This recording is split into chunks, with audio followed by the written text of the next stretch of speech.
Assalamualaikum warahmatullahi wabarakatuh. Halo teman-teman semuanya. Semangat belajarnya ya. Kali ini kita akan mempelajari tentang ilmu administrasi.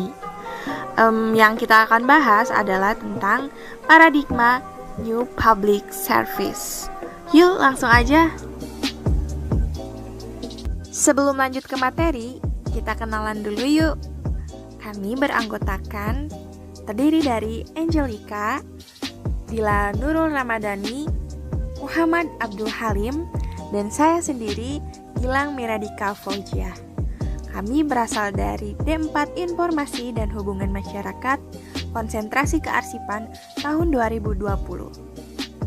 Selamat belajar! Di sini kita akan mempelajari 6 bagian. Yang pertama, pelayanan publik.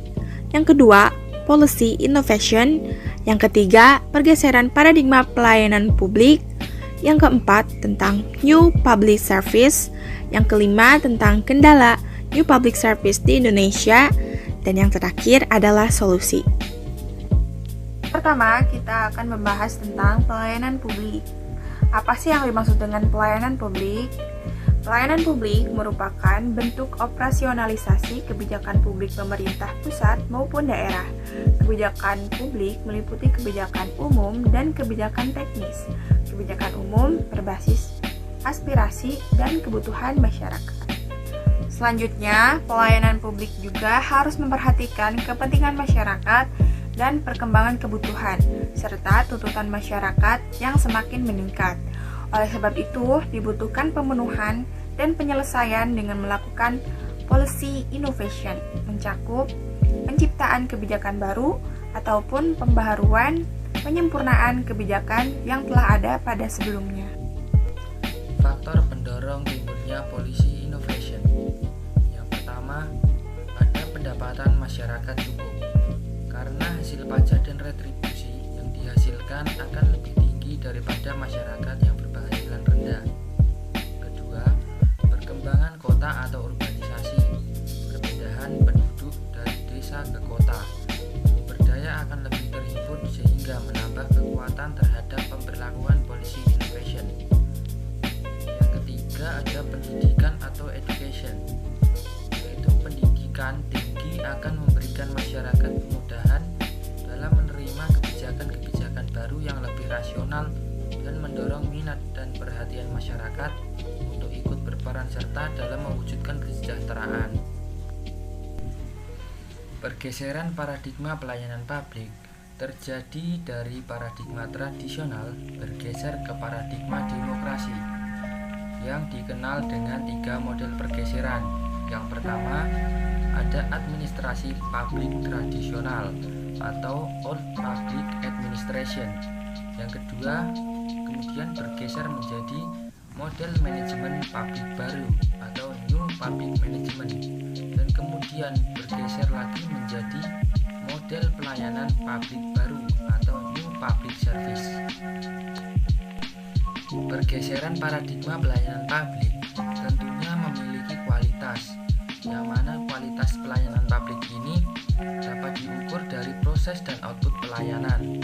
Tujuan utama pelayanan publik adalah memenuhi kebutuhan penggunanya, sehingga harus mampu mengidentifikasi kebutuhan agar pelayanannya dapat tepat guna dan tepat sasaran. New public service adalah pelayanan publik yang memperhatikan fokusnya kepada kepentingan warga masyarakat dan bersifat non-diskriminatif. Birokrasi publik harus bertanggung jawab penuh kepada warga negara, sehingga pemerintah memiliki peran lebih sebagai negosiator dari berbagai kepentingan masyarakat. Selanjutnya, saya akan membahas tentang konsep New Public Service. Konsep New Public Service memberikan ruang bagi pemberian pelayanan yang sesuai dengan kepentingan masyarakat sebagai penerima layanan, sehingga tidak sebatas pada pelanggan. Paradigma yang paling ideal adalah New Public Service karena dianggap responsif dan selaras dengan konsep pelayanan publik demokratis. Model pelayanan publik yang sejalan dengan paradigma ini adalah konsep Citizen Charter. Citizen Charter atau disebut juga kontrak pelayanan memposisikan pengguna layanan sebagai pusat pelayanan, sehingga kebutuhan dan kepentingan pengguna layanan menjadi pertimbangan utama dalam keseluruhan penyelenggaraan pelayanan publik. Citizen Charter berbentuk dokumen yang merupakan hasil kesepakatan bersama, yakni praktek pelayanan yang akan diwujudkan antara setidaknya dua pihak. Biasanya terdiri dari penyedia layanan, pengguna layanan, dan juga stakeholders. New Public Service lahir sebagai antitesa dan merupakan upaya mengkritik New Public Management yang dianggap gagal di banyak negara karena tidak sesuai dengan landasan ideologi, politik, ekonomi, dan sosial budaya negara terkait. Biasanya kebanyakan adalah negara berkembang dan juga negara miskin.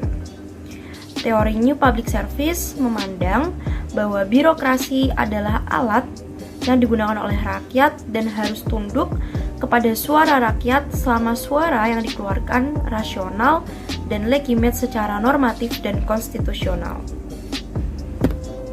New Public Service lahir dari berbagai teori. Yang pertama ada teori demokrasi kewarganegaraan, yaitu warga negara terlibat dalam pengambilan keputusan. Yang kedua ada model komunitas dan masyarakat sipil, artinya akomodatif terhadap peran masyarakat sipil dengan membangun kepercayaan sosial, kohesi sosial, dan juga jaringan sosial. Yang ketiga ada teori organisasi humanis dan administrasi negara baru, yaitu fokus pada organisasi yang menghargai nilai-nilai kemanusiaan dan respon terhadap nilai-nilai kemanusiaan dan isu sosial. Dan yang keempat ada administrasi negara postmodern, yaitu mengutamakan dialog terhadap teori dalam memecahkan masalah yang bersifat publik daripada menggunakan one best way perspective. Teori-teori tadi itu mengartikulasikan persoalan-persoalan yang bersifat publik. Sekarang kita akan membahas tentang prinsip-prinsip New Public Service menurut Denhart dan Denhart. Menurut Denhart dan Denhart, prinsip New Public Service ini ada 7. Yang pertama, melayani warga negara bukan pelanggan. Yang kedua, mengutamakan kepentingan publik. Yang ketiga, kewarganegaraan lebih berharga daripada kewirausahaan. Yang keempat, berpikir strategis, bertindak demokratis. Yang kelima, akuntabilitas bukan hal sederhana. Yang keenam, lebih melayani ketimbang mengarahkan. Dan yang terakhir, menghargai manusia bukan sekadar produktivitas. Selanjutnya kita akan membahas tentang 10 dimensi pengukuran keberhasilan dari penerapan New Public Service ini sendiri. Yang pertama ada tangible, yaitu menekankan penyediaan fasilitas, fisik, peralatan, personil, dan komunikasi. Yang kedua ada reliability, yaitu kemampuan unit pelayanan menciptakan yang sudah dijanjikan dengan tepat. Yang ketiga ada responsiveness, yaitu kemauan membantu providers untuk bertanggung jawab terhadap mutu pelayanan yang diberikan. Yang keempat ada competence, yaitu pengetahuan, tuntutan yang dimiliki, dan keterampilan yang baik aparatur dalam memberikan pelayanan. Yang kelima ada credibility, yaitu jujur dalam tiap upaya untuk menarik kepercayaan masyarakat. Yang keenam ada security, yaitu jasa pelayanan dijamin dan bebas dari bahaya serta resiko. Yang ketujuh ada akses, yaitu kemudahan dalam pendekatan dan pendekatan kontak. Yang kedelapan ada communication, yaitu kemampuan pemberi layanan dalam mendengarkan suara, aspirasi, sekaligus kesediaan untuk menyampaikan informasi baru kepada masyarakat.